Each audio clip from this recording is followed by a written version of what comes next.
네, 반갑습니다. 방송 시작하겠습니다. 오늘 4월 16일입니다. 세월호 참사 5주기가 되는 날입니다. 세월호 참사로 돌아가신 분들의 명복을 빌고 진상규명의 의지를 새롭게 다지는 계기가 되도록 하겠습니다. 자, 오늘은 지난주 예고드린 대로 한미정상회담 그리고 북측의 최고인민회의 결과에 대해서 앞으로 한 4가지 주제를 가지고 4번에 걸쳐서 남북미 정세를 좀 간단하게 분석하는 시간을 갖도록 하겠습니다.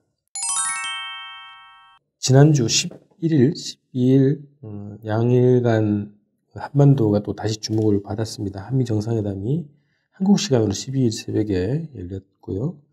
북측의 최고인민회의가 11일, 12일 양일간 열렸습니다. 그 전에 또 북측 조선노동당의 정치국 전원회의 그리고 당 중앙위 전원회의가 앞서 개최가 됐죠.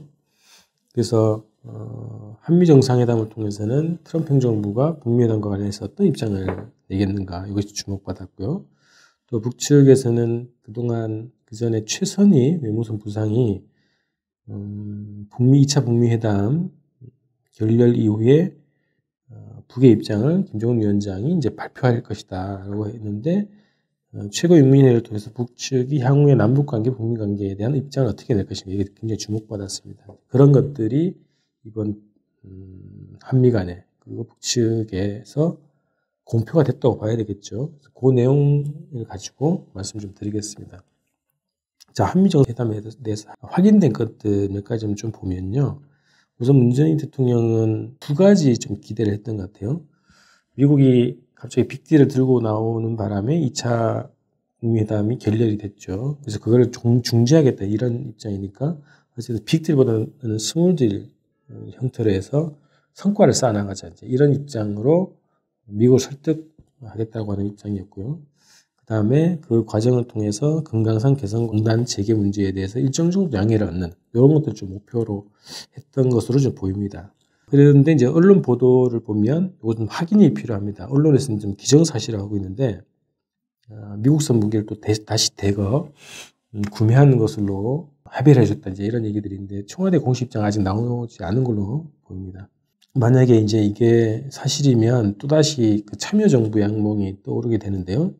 그 당시 이제 부시 행정부가 북에 대한 선제 공격을 의도를 이제 드러내고 있는 상황이었고 그래서 참여정부, 노무현 정부는 자체 판단으로 미국의 일합급 파병 요구를 들어주는 방식으로 해서 부시 행정부가 대북 선제 공격에 나서지 않도록 이렇게 주고받게 하려고 하는 그런 움직임이 있었고 그런 판단으로 일합급 파병을 했었죠.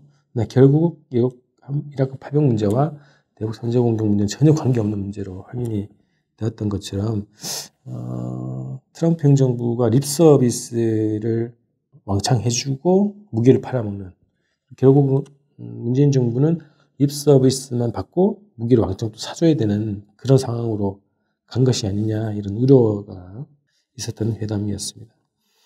중재자를 자처했죠. 문재인 정부 자체가 그 북미 간 관계를 조정하고 중재하고 그런 역할로 자기 스스로를 잡았단 말입니다. 그러나 결론을 놓고 보면 트럼프 대통령이 문재인 대통령이 그 남북 정상회담을 해서 북측이 가지고 있는 입장 이걸 들어서 알려달라 이렇게 얘기를 했다는 거죠. 공동 보도문에 따르면 그리고 언론 보도에 따르면 그리고 청와대도 그걸 인정을 했고요. 그럼 결국 중재자를 자처한 문재인 대통령이 트럼프 대통령의 메신저 트럼프 대통령이 어떻게 보면 특사로 취급된 거 아니냐 치욕적인 취급을 당했다 이렇게 볼 수도 있다는 거죠. 한미정상회담 이번에도 마찬가지지만 사태의 본질 그러니까 북미 회담이 교착 상태에 빠져 있는 문제 그리고 한반도 문제가 어디에서 막혀 있는가에 대한 사태의 본질 세상 돌아가는 것에 대한 본질을 우판을 하면 결국 을의 위치에 설 수밖에 없다는 거죠. 갑의 위치에 설 수 있음에도 불구하고 을의 위치에 설 수밖에 없다는 겁니다. 남북관계를 북미관계의 종속물로 계속 설정을 하고 상정을 하고 대북정책, 대미정책을 펼쳐왔고 또 그 과정에서 스스로를 중재자, 주동자와 당사자가 아니라 중재자로 역할을 설정하면서 문재인 정부가 결국 미국의 메신저로 취급당하게 되는 결과를 낳았다 이렇게 봅니다. 그래서 문재인 정부의 미국 의존 정책, 대미 의존 정책이 불러온 결과다 이렇게 봅니다. 트럼프 행정부의 입장은 현재까지는 자신이 주장했던 빅딜에 대해서 북이 또 지금 현재 어떻게 생각하고 있는지를 문재인 정부를 통해서 얘기를 듣고 싶다 이런 입장을 비친 거라고 봐야 되겠죠. 자, 그에 반해서 이제 최고인민회의 북측의 입장은 또 구체적으로 나왔습니다. 최고인민회의를 통해서 이번에 김정은 국무위원장이 재추대가 됐죠. 그리고 새로운 지도부를 구성을 했습니다. 20년 동안 그 역할을 맡았던 김영남 상임위원장, 작년 평창대회 때 직접 오셨던 분인데 이분이 90세가 넘으셨어요.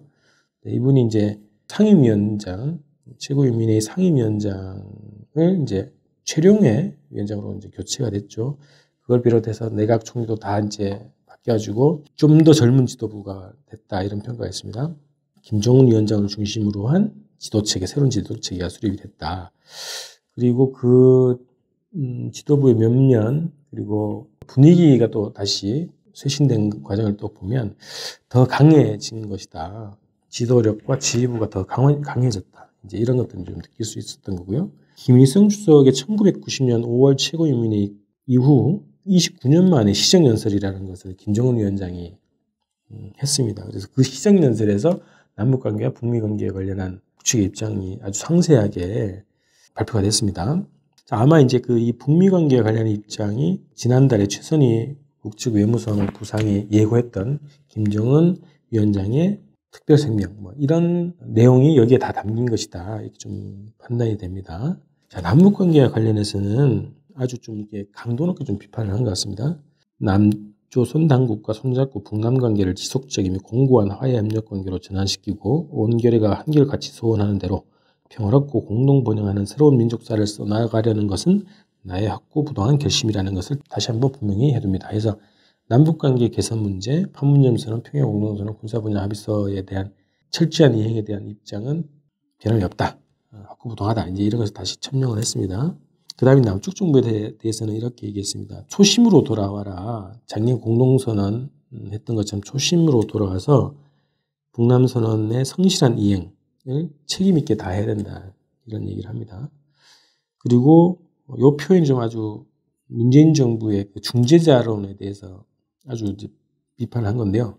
남조선 당국은 추세를 보아가며 좌고 우면하고 분주다사한 행각을 재촉하며 오지랖 넓은 중재자, 촉진자 행세를 할 것이 아니라 민족의 일원으로서 제정신을 가지고 제가 할 소리는 당당히 하면서 민족의 이익을 옹호하는 당사자가 되어야 된다.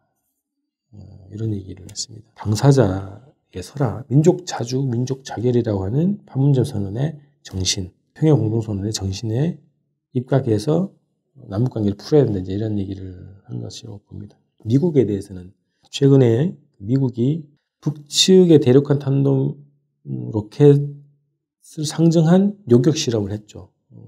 성공했다고 대대적으로 홍보를 했는데 구체적으로 북의 로켓을 상정하고 이제 훈련을 했죠. 그런 훈련과 같은 군사 훈련들이 있었고 한미 군사 훈련도 실제로 이제 중단한다고 작년에 트럼프가 얘기했지 않습니까? 근데 다시 형태를 바꾸어서 이름도 바꾸고 규모도 바꾸어서 또 조용히 크게 언론 보도하지 않고 진행하는 방식으로 군사 연습을 재개했다는 거죠. 이것이 6.12 공동성명을 위반한 것이다. 그리고 그런 적대 행위들이 노골화되고 있다. 이것이 매우 불쾌하다. 이제 이런 입장을 밝혔습니다. 그리고 이런 표현이 있네요. 바람이 불면 파도가 일기 마련이듯이 미국의 대조선 적대시 정책이 노골화될수록 그에 화답하는 우리의 행동도 따라서게 되어 있다. 이런 거죠. 자, 이게 북미 관계가 북미 합의에서 밝혀진 대로 한반도 비핵화, 관계 개선, 평화 체제 이런 것들이 상응 조치를 통해서 단계적으로 진행하자 이제 이런 정신 아닙니까? 근데 이거는 적대적 행위에 대한 상응 조치를 취하겠다는 거예요. 북이 행동이 따라선다. 미국이 적대 행위를 하면 그에 상응한 적대 행위를 상응 조치 취하겠다 이런 것들을 밝힌 겁니다. 자, 최근에 미국이 계속 3차 회담 얘기를 하면서도 계속 압력을 넣고 있다는 거예요. 그런 압력을 넣으면 자기를 굴복시킬 수 있다고 이제 오판하고 있다. 이렇게 평가를 하면서 미국식 대화법, 일방적으로 자기 요구만 들이밀려고 하는 미국식 대화법에 흥미가 없다. 이런 거고요. 그리고 대화를 얘기하면서도 적대 행동을 계속하는 것, 그것은 어리석고도 위험한 행동이다. 이렇게 평가했습니다. 그래서 6.12 공동성명을 잘 이행하려면 건설적인 해법을 찾아야 된다는 거고요. 새로운 입장으로 회담에 나와야 된다 이런 얘기입니다. 자, 그리고 하노이 회담에 대해서 하노이 회담과 같은 수대 회담에 대해서는 할 의욕도 없다. 반갑지도 않다. 이런 입장을 했습니다. 그래서 2차 북미 회담에 대해서 이렇게 딱 평가를 내렸네요. 자, 이제 3차 회담을 미국에서 계속 요구를 하고 있는데 만약에 미국이 올바른 자세를 가지고 새로운 방법론, 빅딜이 아니라 빅딜 철회하라는 얘기죠. 빅딜이 아니라 새로운 내용을 가지고 그리고 한반도 문제 해법에 대한 방법론을 가지고 오면 한 번은 더 해볼 용의가 있다는 거예요. 그러니까 이게 3차 정도까지는 해볼 용의가 있다. 이제 이런 겁니다. 더 이상 없다는 거겠죠. 3차에서 다 끝내자 이런 얘기로 들립니다. 그리고 제재 해제 문제 때문에 목이 말라서 미국과의 순회회담에 집착할 필요가 없다는 것을 생각하게 되었다. 이제 이런 거죠. 제재 해주든 말든 우리는 대화 하겠으면 하고 말했으면 말아. 이런 입장인 것 같습니다. 그래서 미국이 기존의 빅딜론이라고 하는 선무장 해제론, 리비아식 해법 이것을 공식적으로 처리하고 6.12 공동성명에 나와 있던 대로 관계 정상화, 평화체제, 한반도 비핵화라고 하는 그 정신에 맞게 그것을 구현하기 위한 방법론을 가지고 오면 회담을 한 번은 더 해줄 용기가 있는데 그거 없으면 하든 말든 관계없다 이런 겁니다. 그게 이제 북의 입장이죠. 시한까지 정했습니다. 올해 말까지는 인내심을 갖고 미국의 용단을 기다려 볼 것이지만 지난번처럼 좋은 기회를 다시 얻기는 분명 힘들 것입니다. 그래서 2차 정상회담에서 북측이 제안했던 영변 핵시설 일대를 불능화하겠다고 하는 그 정도까지의 북측 입장에서는 아량 혹은 그 제안 자체를 이제 다시 미국이 받아가기는 어렵다 이렇게 딱 단정을 지었습니다. 어쨌든 시한은 올해 말까지로 딱 정했습니다. 언론 일각에서는 이제 북한판 전략적 인내인지 이런 표현을 하는데 그렇게 표현한 건 정확한 표현은 아닌 것 같고요. 어쨌든 올해까지 미국이 6.12 공동성명의 정신에 맞는 안을 가지고 오면 대화할 용의는 있다. 그러나 2차 회담에서 북이 제안했던 것을 넘어서는 것까지는 더 얻어가기 어려울 것이다. 이렇게 좀 분석이 됩니다. 아주 구체적으로 이렇게 표현했습니다. 조미 쌍방의 이해관계에 다 같이 부응하고 서로에게 접수 가능한 공정한 내용이 지면에 씌워져야 나는 주저없이 합의문에 수표할 것이며 이런 표현이 있습니다.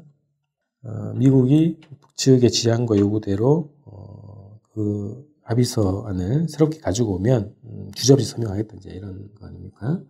그런 입장을 밝혔습니다. 명백한 것은 미국이 지금의 정치적 계산법, 빅딜이라고 하는 그런 것을 고집하고 대북 제재에 매달리고 그러면 문제 해결의 전망은 어둡고 매우 위험할 것이다. 이렇게 했습니다. 저는 이 표현이 굉장히 좀 주목받던데요. 마지막에 이렇게 표현했네요. 미국이 오늘의 관건적인 시점에서 현명한 판단을 내리리라고 기대하며 가까스로 멈춰 세워져 있는 미 조미 대결의 초점이 영원히 다시 움직이지 않게 되기를 바란다.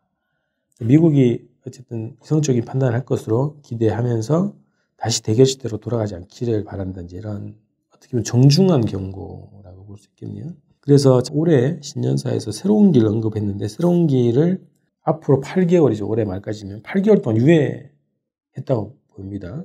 어쨌든 새로운 길은 8개월 후에 드러날 것으로 보입니다.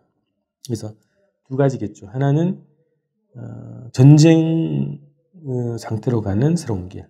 또 한테는 완전히 이전과 다른 북미관계, 정상적인 북미관계라고 하는 새로운 상황으로 가거나 두 가지 갈래의 길이 8개월 후에 보여질 것이다. 이렇게 예상이 됩니다. 그렇지 않으면 매우 위험해질 것이다. 라고 하는 것은 전쟁을 감수할 수 있다. 이렇게 표현됩니다.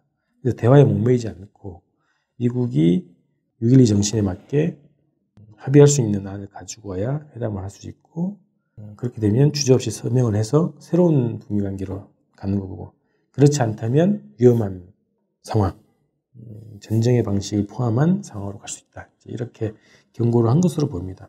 그래서 최소한 올해 안에 북미 관계가 또다시 이 두 갈래 길이 있겠죠. 6.12 정신으로 가서 수교, 평화협정, 종전선언 평화협정, 뭐 대국제재 해제와 같은 완전한 새로운 관계로 가든가 아니면은 전면적인 대결과 파국으로 가든가 이런 길로 갈 수 있다. 이런 것들을 볼 수 있는 시정연설 내용이었습니다. 자, 내일은 문재인 정부에 대해서 그리고 그 다음에는 트럼프 행정부에 대해서 그 다음에 남북관계 관련해서 이야기를 이어가도록 하겠습니다. 자, 목요일에 뵙겠습니다. 고맙습니다.